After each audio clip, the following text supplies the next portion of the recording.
എന്തായാലും ഇവള് കാണിച്ച ഇത്തിരി അഹങ്കാരം തന്നെയാ. പ്രായത്തിന് മൂത്തവരൊക്കെ അങ്ങനെ തല്ലാവോ? അതിനുള്ള ശിക്ഷ ഇവൾക്ക് കൊടുത്തേ പറ്റൂ.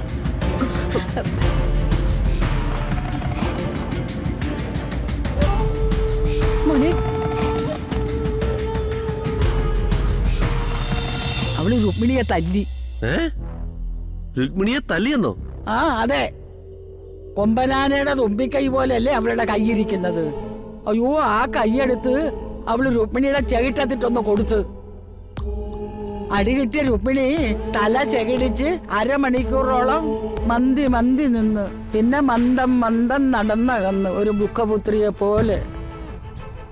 അവളൊരു പ്രായമായ സ്ത്രീയല്ലേ, കർക്കിടക കുരുപ്പയാണെങ്കിലും ആ ശ്രീലക്ഷ്മിയുടെ അമ്മായിയമ്മയല്ലേ. ഞാനേ അവളോട് ചോദിക്കട്ടെ? ദാണ്ടെ വെറുതെ ഒഴുക്കം വെട്ടി ചോദിച്ചാ പോരാ, കരണം നോക്കി രണ്ട് പൊട്ടിച്ചിട്ട് ചോദിക്കണം. വാ വാ.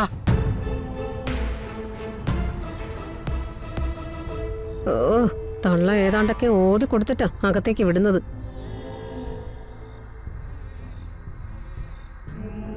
എന്താണ് ഇപ്പൊ ഇവിടെ ഉണ്ടായത്? ഇവര് പറഞ്ഞല്ലോ. ഇവര് പറയുന്നത് കേട്ട് വിശ്വസിക്കുന്ന വിട്ടിയല്ല ഞാൻ. നടന്ന എന്താണെന്ന് നീ പറ. ഞാൻ പറയാം.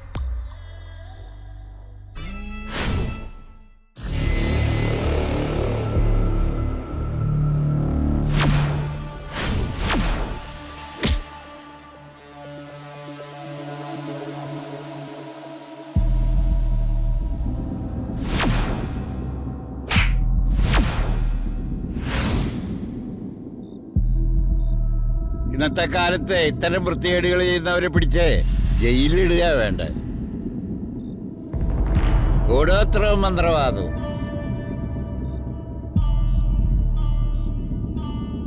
ആ രുക്മിണിയോട് അങ്ങനെ റിയാക്ട് ചെയ്തത് ശരിയില്ലെന്നാണോ ജയേട്ടൻ പറയുന്നത്?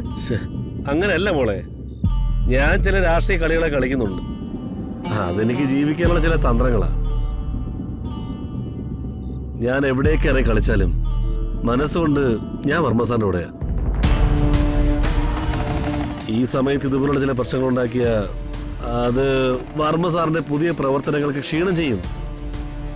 എന്തായാലും ഇതും വർമ്മസാറിന്റെ കുടുംബം തന്നെയല്ലേ.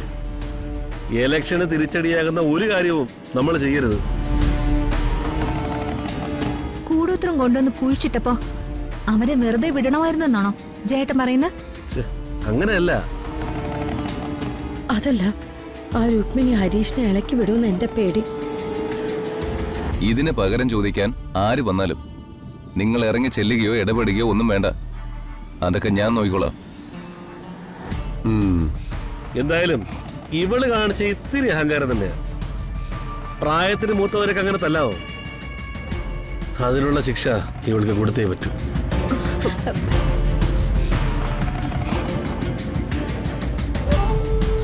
മോനെ,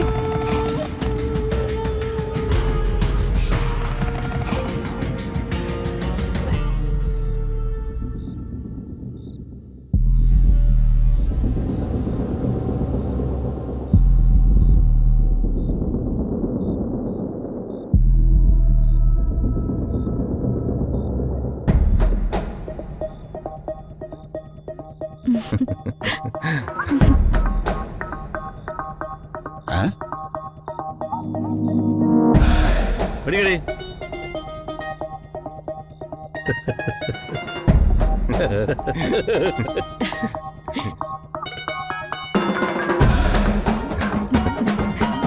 തള്ളേ, ഇത് മതിയാ?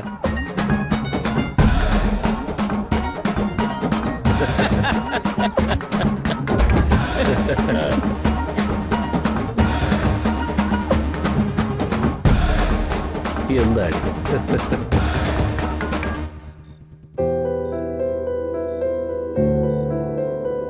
എനിക്കാകെ ഒരു സ്വസ്ഥതയും കിട്ടുന്നില്ല അമ്മ. ഒരു ഭാഗത്ത് ആ ആനന്ദപിള്ളയോട് ഞാൻ വെല്ലുവിളി വരെ നടത്തി. അപ്പോഴാ വീട്ടിലെ ഈ പ്രശ്നങ്ങൾ. അതൊക്കെ അങ്ങനെ തന്നെയാ മോളെ. ഒരു ലക്ഷ്യത്തിന് വേണ്ടി തുനിഞ്ഞിറങ്ങുന്നവർക്ക് ചുറ്റും പരീക്ഷണങ്ങളുടെ ഒരു പെരുമഴ തന്നെ ആയിരിക്കും. പക്ഷെ ഇവിടെ രാജുവിന്റെ വീട്ടിൽ ഇങ്ങനെ ഒരു പ്രശ്നം ഞാൻ തീരെ പ്രതീക്ഷിച്ചില്ല. നീ ഇപ്പൊ ശ്രീയുടെ വീട്ടുകാരുടെ കാര്യങ്ങൾ തലേ കയറ്റാനോ അതിനെക്കുറിച്ച് ചിന്തിക്കാനോ പോകണ്ട. ചെറുപ്പം മുതലേ ഇതൊക്കെ കണ്ടും കേട്ടും വളർന്ന രാജുവിന് ഇതെങ്ങനെ ഹാൻഡിൽ ചെയ്യണമെന്ന് നന്നായിട്ട് അറിയാം. അല്ലമ്മ, എന്നാലും എന്തെന്നാലും ആ എന്താ ഋതു? ആരാ ഫോണില്? അമ്മയാ രാജു. ഞാൻ അമ്മയോട് സംസാരിക്കായിരുന്നു. മോള് ഫോൺ രാജുവിന് കൊടുത്തേ. ദാ രാജു. ആ ഹലോ അമ്മ. മോനെ, വീട്ടിൽ നടന്ന സംഭവങ്ങളില് അവൾ ആകെ അസ്വസ്ഥയാ. എനിക്കറിയാമേ, അത് ഞാൻ നോക്കിക്കോളാം. അമ്മ അതോർത്ത് ടെൻഷൻ ആവണ്ട. ശരി, ഞാൻ വിളിക്കാം. ശരിയമ്മേ. ഋതികേ, എന്താ ഇത്? എന്തിനാ ഇങ്ങനെ അനാവശ്യമായ ടെൻഷനൊക്കെ? അല്ല രാജു, രുക്മിണി വേണ്ടാത്ത ഓരോന്നൊക്കെ ചെയ്ത് അതിനി അച്ഛന്റെ കാര്യങ്ങളും കൂടി ബാധിക്കുമെന്ന എന്റെ പേടി. പിന്നെ രുക്മിണി കൊണ്ടുവന്ന് വെച്ച ആ തകിടാണല്ലോ കേരള രാഷ്ട്രീയത്തിന്റെയും നമ്മുടെ ഈ വീടിന്റെയൊക്കെ സമാധാനം തീരുമാനിക്കുന്നത്. ഞാൻ സീരിയസ് ആയിട്ടൊരു കാര്യം പറയുമ്പോ തമാശയായിട്ട് എടുക്കല്ലേ രാജു? പിന്നെ എന്താ ഋതു ഞാൻ ചെയ്യേണ്ടത്? അവരുടെ വീട്ടിൽ നേരെ കയറി ചെന്ന് ഞാൻ വഴക്കിടണോ? അയ്യോ, അങ്ങനല്ല രാജു. ഋതുമോളുടെ മനോവിഷമം എന്താണെന്ന് പറയാതെ തന്നെ എനിക്കറിയാം. ഈ നടക്കുന്ന എല്ലാ കാര്യങ്ങൾക്കും നമ്മൾ പ്രതികരിക്കാൻ പോകരുത്. പ്രതികരിക്കേണ്ട കാര്യങ്ങൾക്ക് മാത്രം എതിരെ നിൽക്കുന്ന ആൾക്ക് നന്നായി മനസ്സിലാകുന്ന രീതിയിൽ പ്രതികരിക്കണം. ചില കാര്യങ്ങള് കണ്ണടച്ച് കണ്ടില്ലെന്ന് നടിക്കണം. ഇതേ എന്റെ പോളിസി അല്ല, ഋതുവിന്റെ അച്ഛന്റെ പോളിസി തന്നെ കേട്ടോ. ആ ഋതു, ഇങ്ങോട്ട് നോക്കിയേ. ഈ രുക്മിണിയുടെ കാര്യം ഞാൻ നോക്കിക്കൊള്ളാം. ഋതിക ഇപ്പൊ വലിയൊരു ദൗത്യത്തിലാ. അപ്പൊ ഈ ചെറിയ ചെറിയ കാര്യങ്ങളൊക്കെ ഞാൻ ഡീൽ ചെയ്തോളാം. ദേ, എന്റെ കുട്ടി വിഷമൊക്കെ മാറ്റി ഈ ബുദ്ധിയിൽ വർമ്മ സാറിനെ കുറിച്ച് മാത്രം ചിന്തിക്കേ.